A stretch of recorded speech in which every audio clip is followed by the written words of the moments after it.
The following podcast is a part of RadioMisfits.com.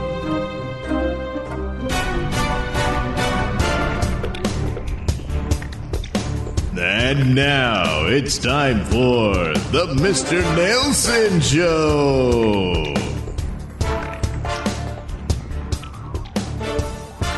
Well, this is the Mr. Nailsin Show, episode 449. That's right. Yeah, well, so, night of the videos, I guess. Oh, God, yeah. Title. Oh, they can't hide it. Week of videos. Some of it's misinformation. No, it ain't. No, it ain't. Yeah, some of it is. And some of it's pretty true. It proves right the off point the bat, they did about release the dangers of white supremacy. Oh, shut up. beating death of a FedEx driver Yeah. at the hands of several Tennessee police officers. Yeah, because white supremacy strikes again. Oh, that's bullshit. The officers were all black. It doesn't matter. White supremacy knows no color. Well, that kind of defeats the point, wouldn't it? Yeah. Come on now. Come on.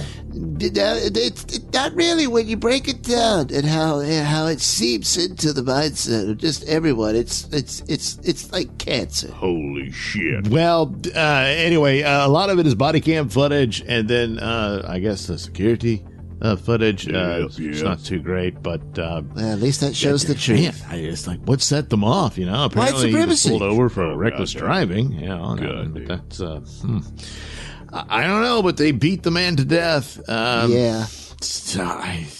It's pretty horrific.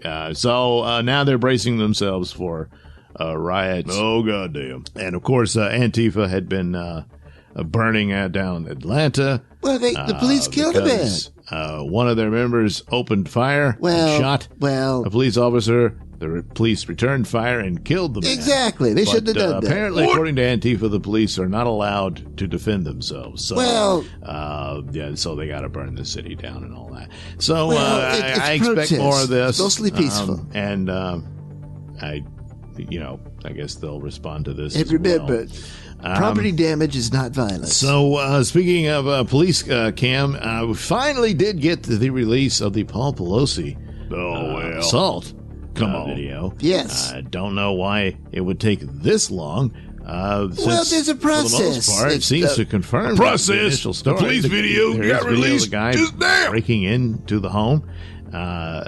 He's standing there at the door. It is very bizarre and weird. Yeah, I so you bet. were saying like it looked like Pelosi's was tied to the I'm Maybe. not seeing that in there at all. Well, look harder. It looks like they were both holding and struggling over the hammer. Yeah, sure. And then the suspect, David DePape or whatever his name is, That's his name, yeah. then strikes Pelosi and just knocks him out right there. Oh, God. And the police rush in. and Just all like that. a horror movie. But It's just outrageous. it's rather surreal. But then there's the phone call that was also released where it's clear Pelosi did not know the man. No, he didn't. So I don't know. And Sure, it's like sure. he's saying, usually the Capitol Police are here when my wife's here, but they're not. But they don't protect her family or anything. I mean, Speaker of Well- the House is third in line to the presidency. Should say there's a lot going on. President, Vice President. Well, so there's a lot attacking Speaker of the House's spouse or kidnapping him or holding him for extortion purposes and whatnot is all very likely. Well,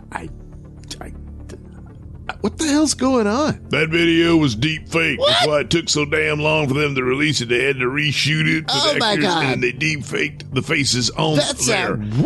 That is not the real That just- video. That's just it's messing with your narrative, and you go to extremes.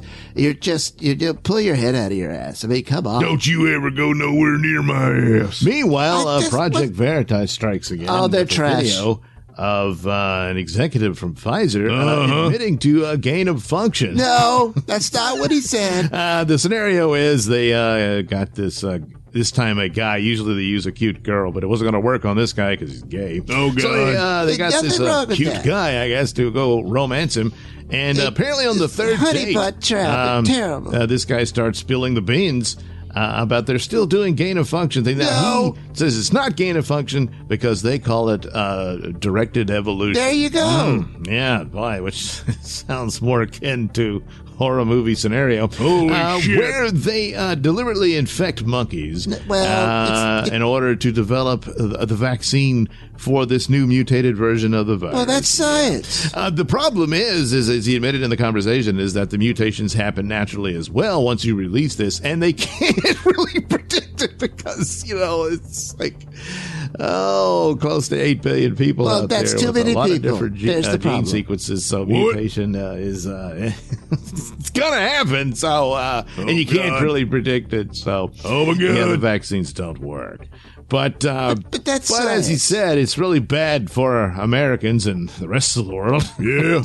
But it's quite a lot of profitability potential for Pfizer. Yeah. Well, so anyway, when it's a reward for good James work. O'Keefe, the head of Project Veritas, comes out and does his Chris Hansen a voice, liar and a fraud. this guy freaked out and said, no, he was lying, trying to impress press. Well, there you go. See, and then, it was all a lie. grabs the iPad from O'Keefe, smashes it, locks the door, tries to keep them there, which is adding to the charges of a Keefe's property. He tried to destroy it. Well, that was very big what they did to his cameraman, and then false imprisonment you can add to it. Oh, because, come on. He wanted to lock the door to keep them please. there. He claimed he was just lying, but exactly. that massive overreaction, which is the massive fear this guy is experiencing. Because not only is his career over, but boy, is he messing with some powerful people, all for a chance to get laid. And later on, after they leave and the Veritas guys are going to their car, there's the guy in the middle of the street stopping a vehicle because he thinks it's them, and he's trying to contain them. Yeah, good luck, buddy. So any chance that his story was, hey, I was just making it up, is now gone. No. That's such an overreaction. No, and if you had any lingering doubts about this story, YouTube has pulled the video from they should. Project Veritas. They should. Channel. Disinformation. Even though the clips and the just basic rundown of it is everywhere. Even Well, they on got YouTube, the work I guess cut I'll out have for to scrap, get rid of all those. Too late. Boy, it's a lot. But then, of course, it's still on Twitter, which I think got 14 million views. Oh, thank you, Talk Elon. about meow out of the bag. Oh, there, stop it. And No. And then, of course, Rumble and That's trash. Trash. But not the mainstream media. They they have should. no idea about this. Well, they should. Gee, it's funny how that works out. Yeah, good on them. So there you go. Just perfectly fine with just murdering. Oh, people. stop it. The guy said it was a lie. Chance at guaranteed. This was all selectively edited and probably deep fake. No. Oh, now it's deep fake. Yeah, that's pretty devastating. But it's like, so he was lying to impress his date. Yes. So he decides, yeah, we're a bunch of freaky Dr. Frankensteins. Ain't that cool? Want to get a room? Yeah, that's romantic. Okay, All right, buddy. guys, come on. Okay. But, That's terrible. so there you go. What an interesting series of videos. Anyway, I got a new episode of Bugman. Perhaps, but maybe not. Nailsin news. So stick around and enjoy. This is a Nailsin News Bulletin. Woman sues bar after getting so drunk she blew up $10 million home. Hello, I'm Mr. Nailsin. A Canadian woman who caused $10 million in damages after driving drunk, crashing into a house, and causing an explosion is now suing the concert venue that provided her alcoholic beverages, as she claims the owners are to blame. The car bomb fiasco occurred in August 2019 when Daniela Lease, 26, was driving home from a Marilyn Manson concert at the Budweiser Gardens Arena in London, Ontario. After drinking at the show and getting behind the wheel, Lease crashed her Ford Fusion, registered to her father, into a brick home at 450 Woodman Avenue, rupturing a gas line and triggering a massive explosion that destroyed 4 houses and injured 7 people. Falling embers led to blazes in several homes nearby, and the entire neighborhood had to be evacuated with gas and water service shut off in the area. All told, the blast reportedly caused damage in the neighborhood of $9.8 million to $14.7 million. The financial impact of Miss Lisa's actions have been enormous, with a total damage estimate approaching $15 million, Judge George Orsini told the court. Meanwhile, victims included 2 police officers and 2 firefighters who suffered numerous injuries, with one firefighter forced to spend more than a week in a hospital before being discharged. Lee subsequently pled guilty to 4 counts of impaired driving and was slapped with a 3-year prison sentence in 2021. However, the Canadian wasn't about to throw away her shot at easing the financial strain. She and her father, Sean Leese, filed a lawsuit against Ovations Ontario Food Services, the company that distributed the booze. They claim that the libations purveyor shares liability for the blast on the grounds that staffers ejected Leese from the venue while failing to take steps to ensure she would not drive home. In addition, Leese also alleged that Ovations had served her alcohol while aware that the bar-goer was intoxicated, accusing them of pulling profit above safety, and that the resulting damage was caused or contributed to by the negligence, breach of duty, breach of contract by the bar. As reparations, they believe that the booze distributor is responsible for any awards or judgment amounts resulting from multiple court claims levied against them by Woodman Avenue victims. That is, if their father-daughter duo is required to pay any amount, then they are entitled to contribution and indemnity from Ovations. So I guess they're saying it's on the house.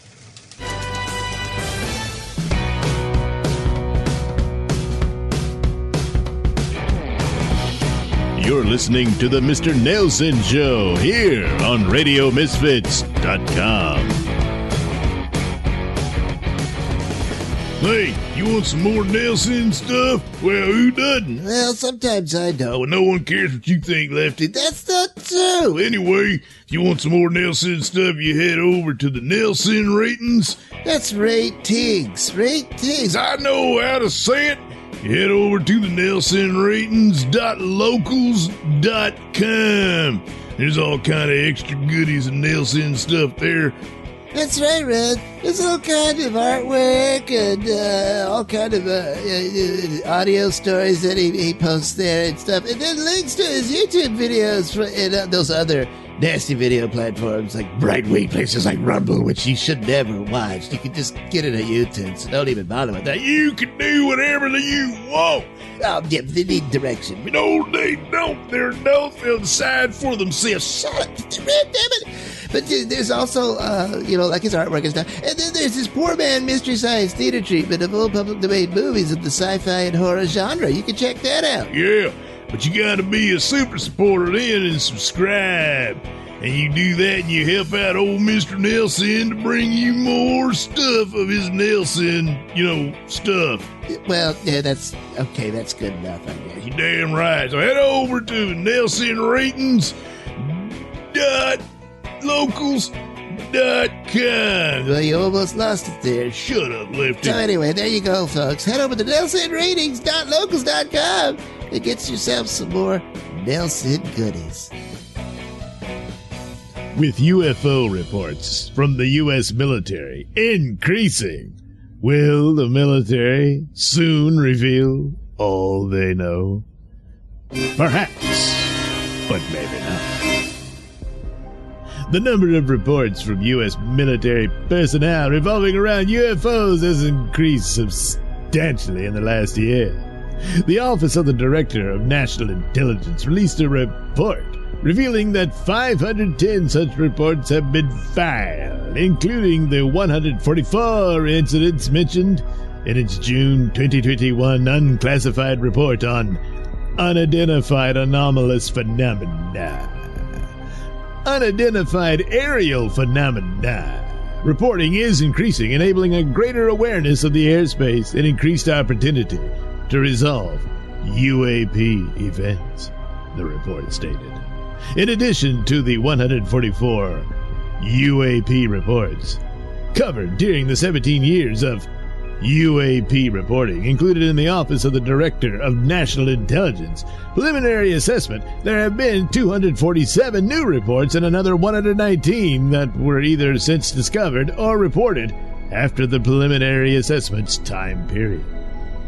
The Old Domain Anomaly Resolution Office, or RO, established by the Deputy Secretary of Defense in July 2022, determined that of the 366 newly identified reports, more than half exhibited unremarkable characteristics, writing that 26 were characterized as unmanned aircraft system, or UAS-like entities. 163 were characterized as balloon or balloon-like entities, and 6 were attributed to clutter.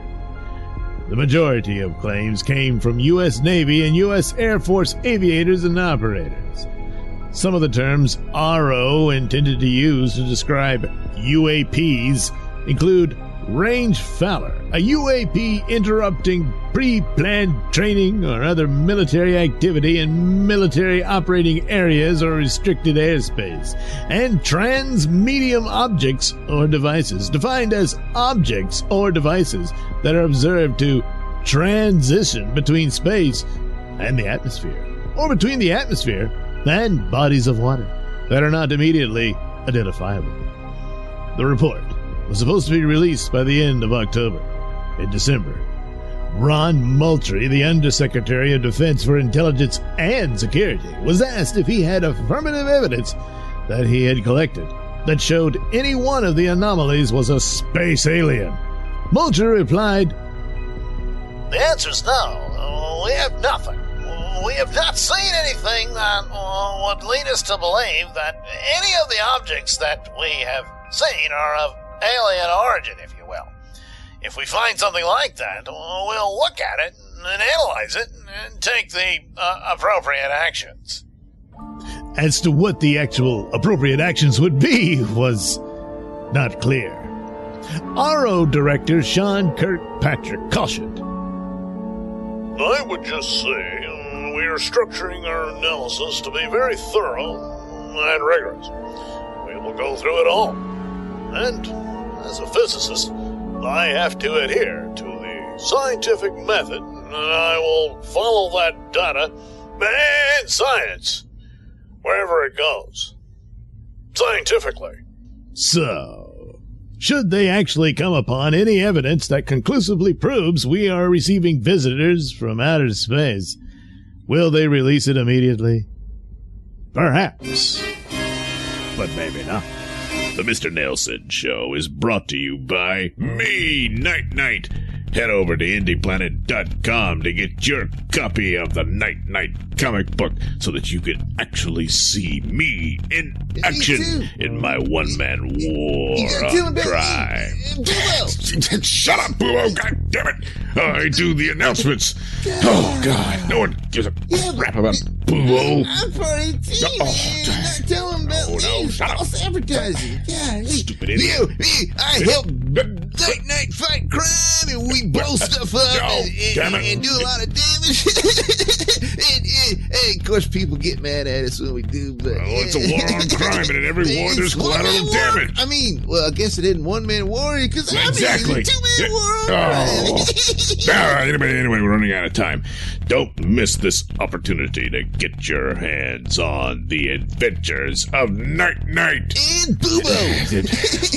The Night Night comic book available at IndiePlanet.com.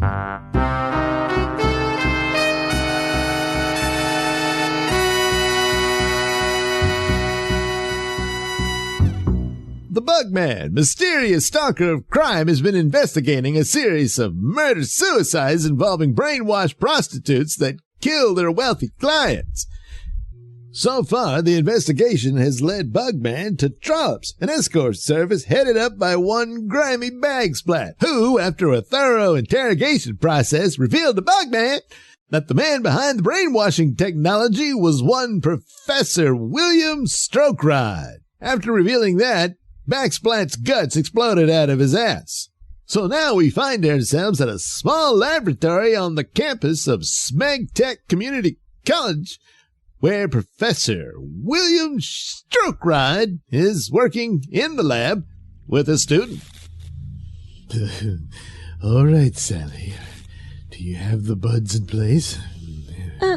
Yes, Professor, but, there's a slight high-pitched whine in the... Is that normal? Oh, yes. You see, that's the buds in the process of making contact with your brainwaves. My brainwaves? Oh, yes. You see, the buds have to communicate with your brainwaves and sort of learn its language so that they can rewrite it to program you to obey my every command. Wait, what? I didn't sign up for this. What's going It's a on? little late for that, Sally. Once I hit this button, like so, from my remote control, it's locked in. And soon, within a few seconds, the process will be complete. You see, before, the buds had to remain inside, but these new buds, once they've finished their work, I won't need them anymore. You'll be permanently reprogrammed. Obey my every command.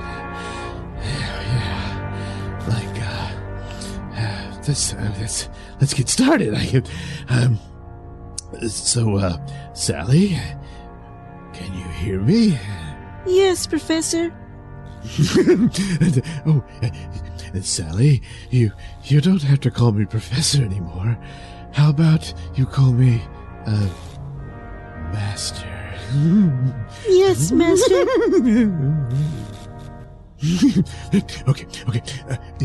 Sally, it's rather warm in here. You might want to get more comfortable by removing all your clothes. Yes, Master. Look at that. Look at that. Look at those. Oh, yeah. Now, Sally, damn, what's that noise? Damn it. What the hell is that? How about, get on your knees, Sally, and... Yes, Master. Damn, that noise, what is that? Whoa. Don't make any false moves, Professor Strokerod. What's going on? Lest you tell Where are us. my clothes? Oh, my God. Professor, Bugman! Bugman, what's Yeah, going on? I'm Bugman, all right? Fine, I'm Bugman. What? Stupid idiot. Sally, you've recovered. Yeah, well, my clothes haven't. How Where could- are they? Jeez, what's going on here? Must have been Damn the it. interference of Bugman's weird bug-like scream. Wait, It's not weird. Bugman's scream Somehow made me naked? Undid the earbuds control. So, Professor, you admit that you are indeed the man behind the brainwashing earbuds. What? Brainwashing earbuds. Wait a minute, now I remember. You bastard! You tried to brainwash my mind for your sick, perverted desires. Yeah, You whatever. asshole. God damn it. Here, this tranquilizer dart will take care of you. What? Here, No. so Oh my you God, never Sally! shut up. Listen, Bugman. This isn't what it looks like. Don't. Listen, Professor, I don't give a rat's ass about whatever extracurricular, extra credit, after class shenanigans you and your slutty teacher's pet were getting into. What? No. Well, What I'm interested in are the murders. murders? I don't know what you're talking about. Don't waste my time, Professor. Bagsplat already spilled the beans, among other things, about the whole plan to brainwash prostitutes into becoming deadly assassins of wealthy businessmen. Assassins? That was his plan? Oh my God. His plan? Oh, let me guess. You're trying to throw Bagsplat under the bus. How convenient, since he's already dead. Dead? But Bagsplat's dead? Well, I'm no doctor, but when your guts explode out of your ass, well, What? your odds of surviving are slim to none. His ass exploded. Then that means he killed Bagsplat to keep him silent. Oh my God. Uh-huh. Okay, I'll bite, Professor. Who's the real culprit here? Who killed Bagsplat, and who's the real mastermind behind this whole insidious plot? Well, of course someone else is responsible. I wouldn't commit murder. I mean, I was extorted into this because, well, there's certain habits that I have that this individual knew about, and if it got out, it would be horribly embarrassing for me. Well, you're facing far more serious consequences than embarrassment, Professor, unless you start naming names. What? No, are you out of your mind? You saw what he did, the bank split? I can't. Oh no. What the hell? No. No. Oh, man. I didn't say anything. No, please, Oh, no. nasty. All right. Just give me a name. Hurry. Give me a name. The real mastermind it's Dr. Chong. Oh, God. Not again. Oh, jeez. Well, it just goes to show. Evil is full of shit. Oh, no. 2 down. Perhaps 1 more to go?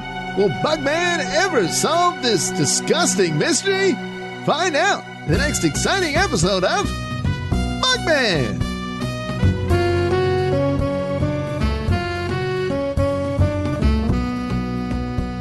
Bugman was written, produced, and performed by me, Douglas Nailsin. Music came courtesy of Kevin MacLeod and other public domain sources.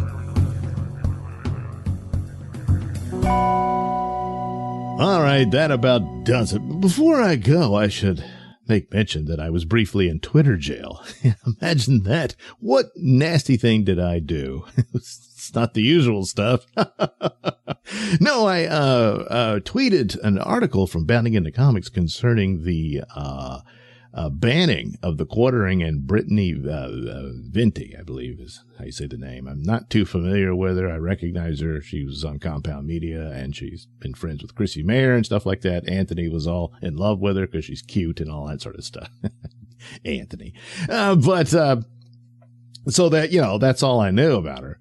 But anyway, she sent a screenshot to this woman, Eliza Blue, who's supposed to be this big anti-sex trafficking activist, claims that she was sex trafficked in her youth, and she's fighting against it and all that stuff. So Brittany took screenshots of this hip-hop video that Eliza was in, and well, it's one of these very sexy videos. Eliza is gyrating around in the desert in her underwear, wearing a see-through shirt where her breasts are pretty much exposed and all that stuff. Shaking her ass to this hip-hop song. And, Eliza went scorched earth and nuclear immediately in response. And apparently she's good friends with Elon Musk. So Elon Musk's free speech advocacy only goes so far. But if you're a friend of his, you can get people censored. So Brittany was banned. The Quartering chimed in and said, hey, what the hell? And posting the screenshot as well.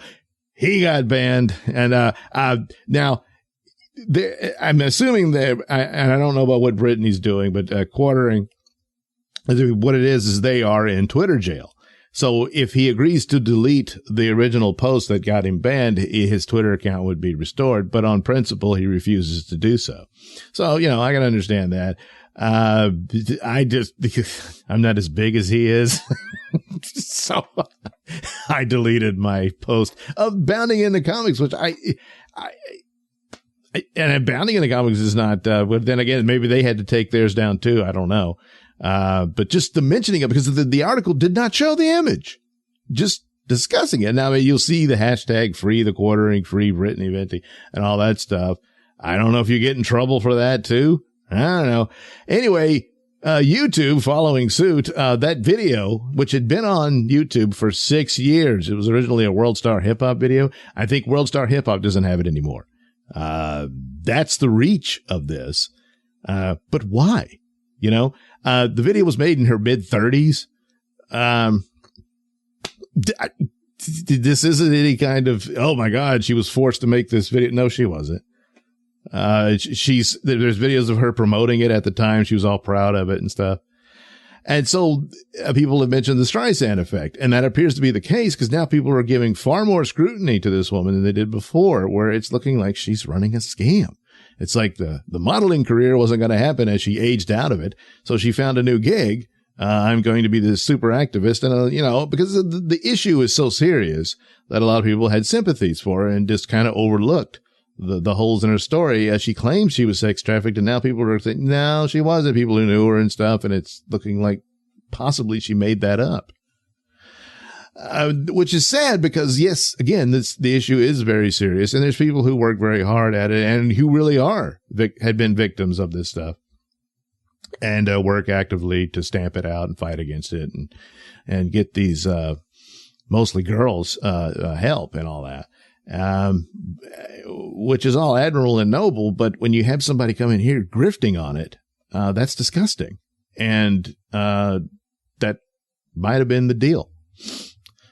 However, another little wrinkle came about in this week of videos. A woman I like goes and I backed her comic book project for Lady Alchemy. Her real name is Martina Marcotta. I've had her on the show. Hope to have her on again. But apparently Brittany Venti just hates her. Went after her, did this old attack video and spread this around that look, if you don't like Martina's former career, she was blacklisted out because she dared to support Trump, so she was out of that. They all destroyed her then, and now you have this girl, I guess, fancies herself on the right of some sort, goes after her for doing burlesque and all that type of stuff. If you don't like that, it's perfectly fine. But it's weird. She went after her. There were some pictures of her dancing, and there was someone's had pictures on the wall, and it was pictures of kids. But that's not akin to dancing naked in front of kids or well, not naked, but near, sexy or whatever.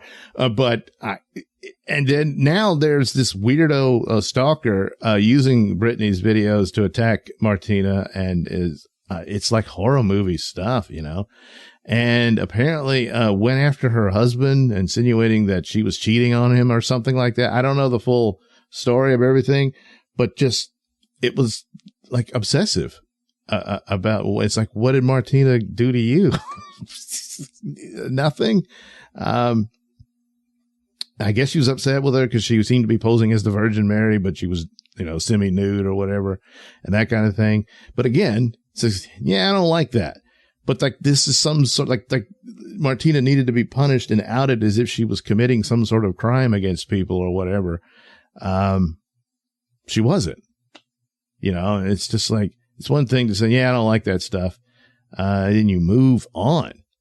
But I mean, if she's engaged in that type of stuff, then, cause I know very little about this girl other than seeing her on, Chrissy Mayer's shows and Anthony's show and that kind of thing.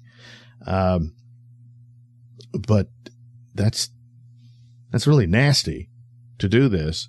It's one thing where this Eliza Blue person might be an actual, con artist of some sort, and of course free speech and all that, but to actively go and encourage people to go after Martina like that, that's just wrong, and could have some legal jeopardy here in that this, creepy dude is now obsessing over Martina and stuff like that. So it's bizarre. And again, I'm just looking at this, don't know the whole story and everything, but it doesn't look good. Doesn't look good. So, that saying, you hear it a lot these days, two things can be true. So it's like, Britney shouldn't have been banned from Twitter over this Eliza Blue thing, but at the same time, what appears to be the case with this Martina business, I'm on Team Martina for this one. So all you can do is apologize to make some amends. Don't expect it, but that's the situation. It's a lot of nastiness, a lot of nastiness, but well, what are you gonna do? I'll tell you what to do. Head over to the NailsinRatings.locals.com and check out all some extra Mr. Nailsin stuff. And then you can find me over at New York City Crime Report with Pat Dixon, as I'm now his co-host. Yeah, cool, huh? And you can check out nyccrimereport.locals.com for goodies there that Pat provides. Some of it behind the paywall, some of it not. You can just check it out. And we also do Late as Fuck over there. There's a bit of a interruption at the moment as Pat is busy with gigs traveling around, but do check it out and check out New York City Crime Report, both the audio version and then there's the video version over at censored.tv, which you'll have to become a subscriber to view those shows, which features my New York Post stories, cartoons. And even Lefty shows up to do a cartoon of New York Daily News stories. Yeah, to get the other side perspective on crime in New York City. Yeah. So do check that out. And come back here for the next episode of the Mr. Nailsin Show.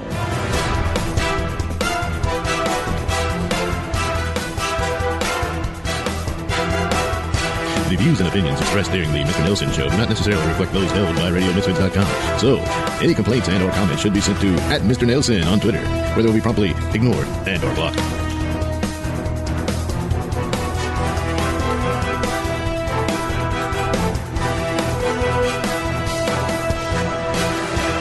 Where's Doug? He's around here somewhere.